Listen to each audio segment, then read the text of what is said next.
Australia is a drying continent.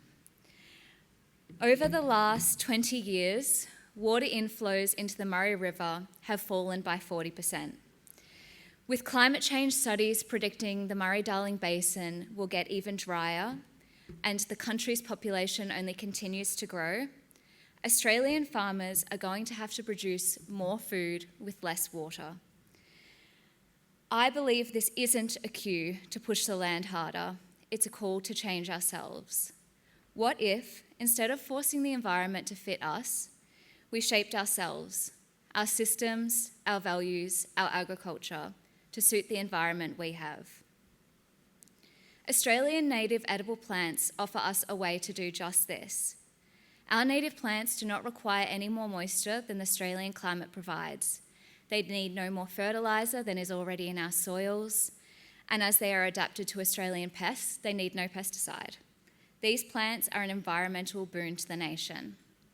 Through the Wattle Fellowship, I wanted to harness these plants as portals through which we can shape our relationship with the environment through reciprocity and care. So I created a guidebook, a place-based, community-minded resource to help people start growing native edible gardens of their own and to learn about how these plants are utilised by First Nations people. To better explain why native edible plants are so important, I want to talk about murnong. This is murnong, or yam daisy, once one of the most important food sources for the Indigenous people of southeastern Australia. When early colonialist Sir Thomas Mitchell first came across the area of Gariwerd, the Grampians region, he described the terraced fields of yam daisies as being so beautiful that he thought that God had placed them there for him to discover them. What he didn't or refused to realise was that these landscapes weren't untouched, they were expertly cultivated. This was farmland, carefully managed, maintained, and harvested by First Nations people for generations. Murnong is just one example of over 5,000 native edible and medicinal plants that were used by First Nations people before colonisation. But its story, like many others, was interrupted. One of the first things denied to First Nations communities through the violence of colonisation was access to country, access to these plants, and access to food. And the consequences of this were devastating for both people and for country. And today, murnong and edible plants more broadly are disappearing from the landscape.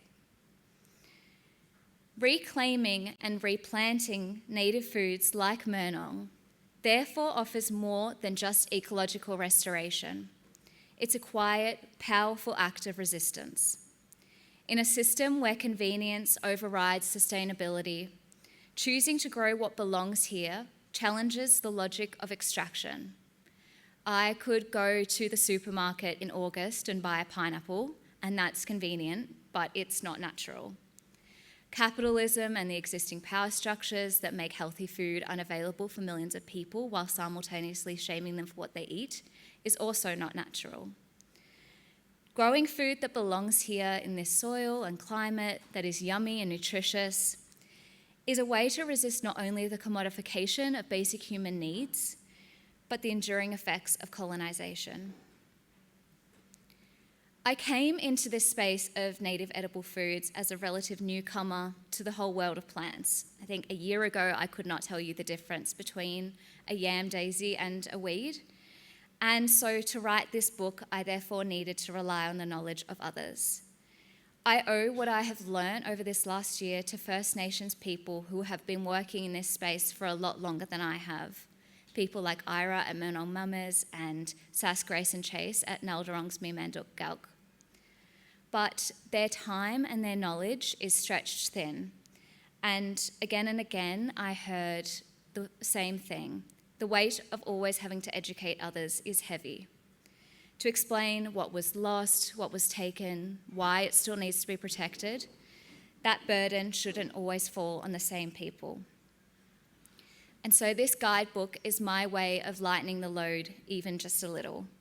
A free, accessible, place-based resource that can help people to start learning for themselves, so we don't always have to ask the same people to do that. The knowledge so generously imparted on me by so many people over this last year has been a tool for survival. And I, as a recipient of this knowledge, and us all here today as audience members, are now part of this knowledge exchange.